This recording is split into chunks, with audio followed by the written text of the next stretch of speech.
राज्यामधील ज्या ज्या महिलांच्या नावे 4, 8, 10, 12 अशी वाहनं आहेत, अशा जवळपास 8.5 ते 10 लाख वाहनधारकांची जिल्हानिहाय यादी प्रत्येक जिल्हाधिकाऱ्यांना पाठवली गेली आहे। त्या यादीतील महिलांच्या नावावरील वाहनं सध्या त्यांच्याकडे आहेत की नाहीत याची पडताळणी आजपासून अंगणवाडी सेविका करतील। 8 दिवसात पडताळणी पूर्ण करून अहवाल सादर करायचा आहे, असे आदेश महिला आणि बालविकास विभागाने दिले आहेत। मुख्यमंत्री माझी लाडकी बहीण योजनेच्या निकषांनुसार पात्र आणि अपात्र असलेल्या लाभार्थींची पडताळणी करताना पहिल्यांदा 4 चाकी वाहनं असलेल्या महिलांची तपासणी केली जाणार आहे आणि त्यानंतर ज्या लाभार्थी कुटुंबातील सदस्यांकडे 4 चाकी वाहन आहे अशांची पडताळणी होईल। त्यामुळे पुढच्या टप्प्यावरती कागदपत्रांची पडताळणी केली जाईल अशी सुद्धा माहिती मिळते आहे। दरम्यान सध्या 4 चाकी वाहन ज्या महिलांच्या नावे आहे अशांची यादी जिल्हानिहाय स्वरूपात पाठवली गेली आहे। त्याची पडताळणी 8 दिवसात केली जाईल।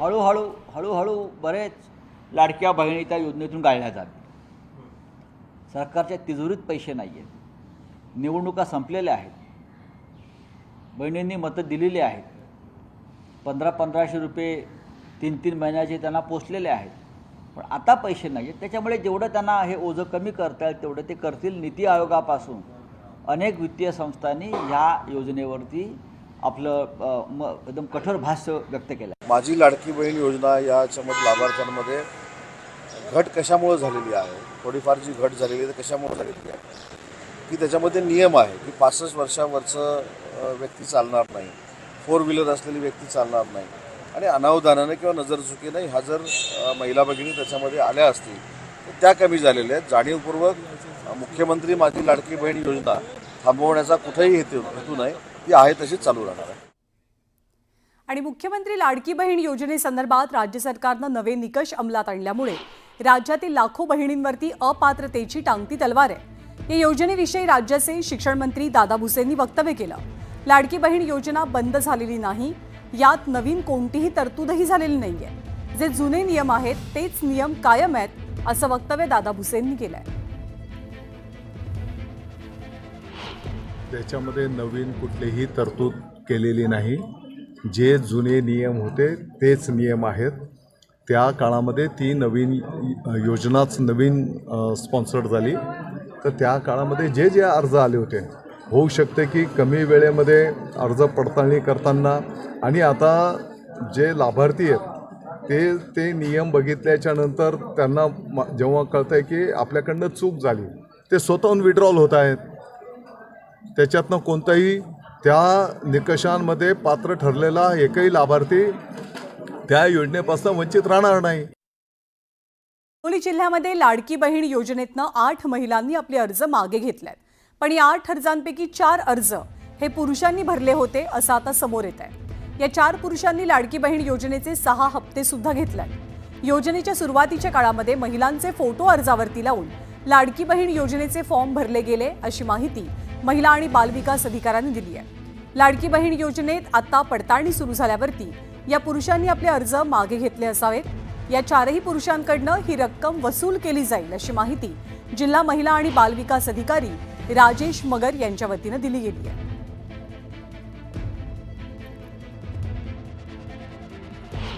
आपल्याकडे 8 अर्ज प्राप्त झालेले आहेत योजना बंद करण्यासंदर्भात।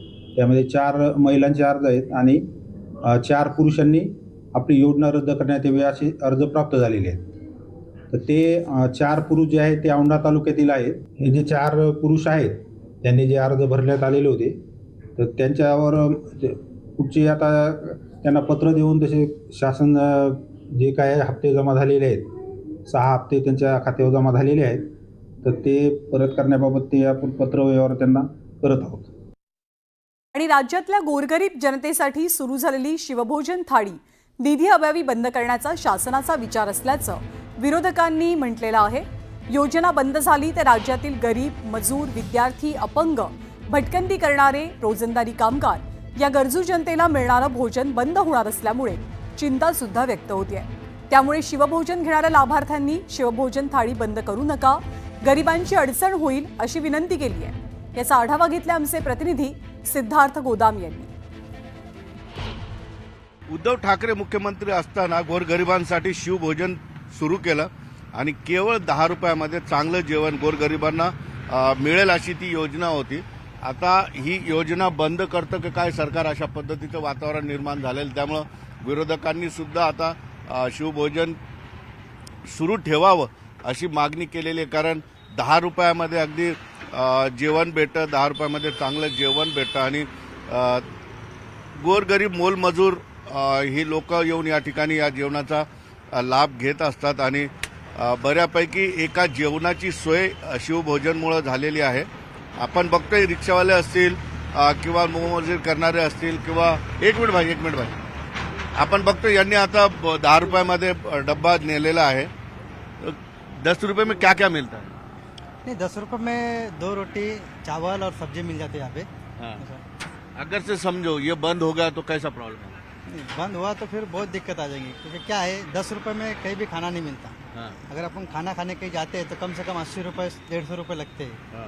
यहाँ पे क्या है 10 रुपये में इजीली खाना मिल जाता है और अच्छा भी खाना होता है, बहुत अच्छा खाना होता तो खाना कैसा है? अच्छा है, अब अगर सरकार ने ये खाना बंद कर दिया तो दिक्कत हो जाएगी गरीबों को. बहुत दिक्कत हो जाएंगी ना. दोपहर में फिर खाना खाने को हमारे को प्रॉब्लम हो जाएगी, क्योंकि घर दूर रहा तो अब खाना का डब्बा सवेरे जल्दी आ जाते हैं और फिर डब्बा डुब्बा लेके नहीं आते.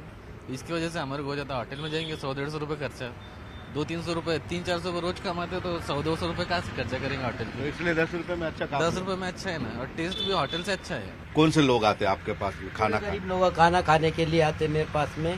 सब मजदूरी हाथ मजदूरी करने वाले चुनने वाले सब गरीब लोग खाना खाने के लिए आते, और वो किसी के पास पैसे रहो मत रहो हम खाना दे देते हैं. 10 रुपये में खाना ये परवड़ता तो नहीं, मेरे को मालूम है. मेरे को हमको तो परवड़ता नहीं, लेकिन हमारे सेठ जो है हमारे दयालु है बेचारे, वो सब ये करते ये. तो कितने लोग खाना खाते हैं आपके पास? हमारे पास में 50 लोग खाना खाते रोज के. सुधीर जाधव सह सिद्धार्थ गोदाम, न्यूज 18 लोकमत, छत्रपती संभाजीनगर. आणि वाशिम जिल्ह्यातील 11 नाफेड खरेदी केंद्रावरचं सोयाबीन त्याची खरेदी बंद झाली आहे. जिल्ह्यामध्ये रिसोड, मंगरुळपीर, वाशिमसह एकूण 11 नाफेडची शासकीय सोयाबीन खरेदी केंद्र बंद आहेत. सोयाबीन खरेदीची मुदतवाढ 6 फेब्रुवारीपर्यंतच होती, त्यामुळे आजपासून खरेदी बंद झाली आहे. त्यामुळे सोयाबीन उत्पादक शेतकरी चिंतेत आहेत. शासनाला अशी विनंती आहे की शासनाने लवकरात लवकर कमीत कमी तरी 1 महिन्याची मुदतवाढ दिलीच पाहिजे, कारण शेतकरी अक्षरशः मेटाकुटीला आलेला आहे. रोज मार्केटमधलं जर चित्र बघितलं तर अक्षरशः शेतकरी रडताना दिसतात आणि हवालदिल होऊन नाममात्र भावामध्ये मातीमोल भावामध्ये आपली सोयाबीन विकतात. त्यामुळे शासनाला माझी अशी विनंती आहे की त्यांनी लवकरात लवकर मुदतवाढ देऊन नाफेडमार्फत सर्व शेतकऱ्याची सोयाबीन खरेदी करावी. अजून 1 महिना कमीत कमी शासनाने तारीख वाढवून दिली पाहिजे. त्याच्यापासून शेतकऱ्याला थोडासा दिलासा मिळेल. म्हणजे तुमचं जे सोयाबीन आहे ते कमी भावात जाणार नाही आणि मार्केटमध्ये जे भाव येतं ते फार कमी येतं. 3500पासून तर 4000च्या आतमध्ये भाव विकतात. अच्छा. हो. त्यासाठी तुमचं म्हणणं आहे की सोयाबीनचे जे काही मुदतवाढ आहे ती द्यायला पाहिजे नाफेडद्वारे खरेदीची. सर्व शेतकऱ्यांचं म्हणणं आहे की कमीत कमी 1 महिना तरी मुदतवाढ मिळाली पाहिजे.